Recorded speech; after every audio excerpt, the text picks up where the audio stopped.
होली में कप्तान साहब इनके लोगों के जो छोटे उनके डॉक्टर बना तो हो जाता।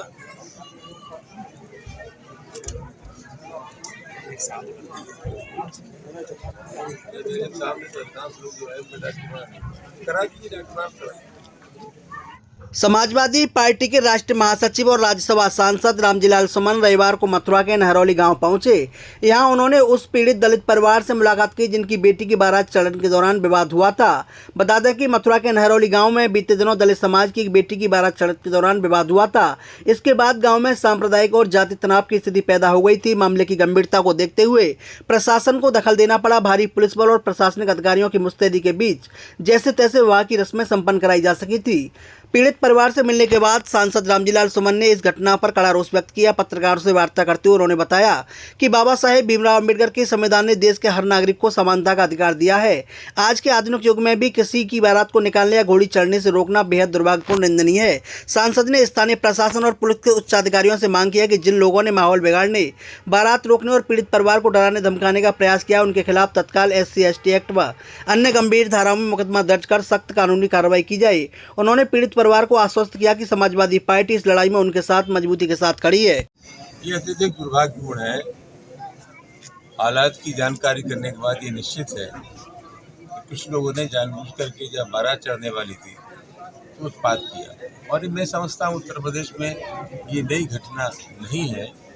योगी आदित्यनाथ की सरकार के रहते हुए पूरे उत्तर प्रदेश में जगह जगह दलितों पर अत्याचार हो रहे हैं, उनकी बारात रोकी जा रही है, उनकी बच्चियों के साथ बलात्कार हो रहे हैं, बाबा साहब डॉक्टर अम्बेडकर और भगवान गौतम बुद्ध की मूर्तियाँ तोड़ी जा रही हैं। और मुझे बेहद अफसोस के साथ ये कहना पड़ता है कि इतना सब कुछ होने के बावजूद तो सरकार की ओर से सख्त कार्रवाई का संदेश जाना चाहिए, वो नहीं गया। योगी आदित्यनाथ गुंडाराज मुक्त बता रहे यूपी को, क्या कुछ कहेंगे? सरकार चला रहे हैं, अपनी सरकार के बारे में कुछ भी कह सकते हैं, लेकिन सरकार न तो आंकड़ों से चलती है, न मुख्यमंत्री कहने से चलती है। सरकार को महसूस किया जाता है और उसके चलते मैं कह सकता हूँ समाज का कोई वर्ग ऐसा नहीं है जो सरकार से खुश हो। यहाँ आने के बाद ये भी पता चला कि जो लोग चुटेल थे उनका डाकियाना नहीं किया गया। और सबसे महत्वपूर्ण बात यह है, अच्छी पुलिस वो होती है जो कम से कम बल का प्रयोग करके हालात पर नियंत्रित करती है। यह बेतहाशा शक्ति का प्रयोग किया गया है जिसकी कोई आवश्यकता नहीं थी। ये सवाल हमसे क्यों कर रहे हैं आप? ये सवाल तो सरकार से करना चाहिए। जानबूझ करके इस सरकार का जो मिजाज है, सरकार के जो संस्कार और सरकार का जो मिजाज होता है, समाज की शक्तियों का संचालन उसी लिहाज से होता है। ये सरकार में तो उन लोगों को संरक्षण है जो उत्तर प्रदेश में हालात खराब करने के लिए जिम्मेदार हैं। उनको योगी आदित्यनाथ की सरकार का संरक्षण है। और कुछ लोग ऐसा समझते हैं कि हमारी हैसियत कानून से ऊपर है।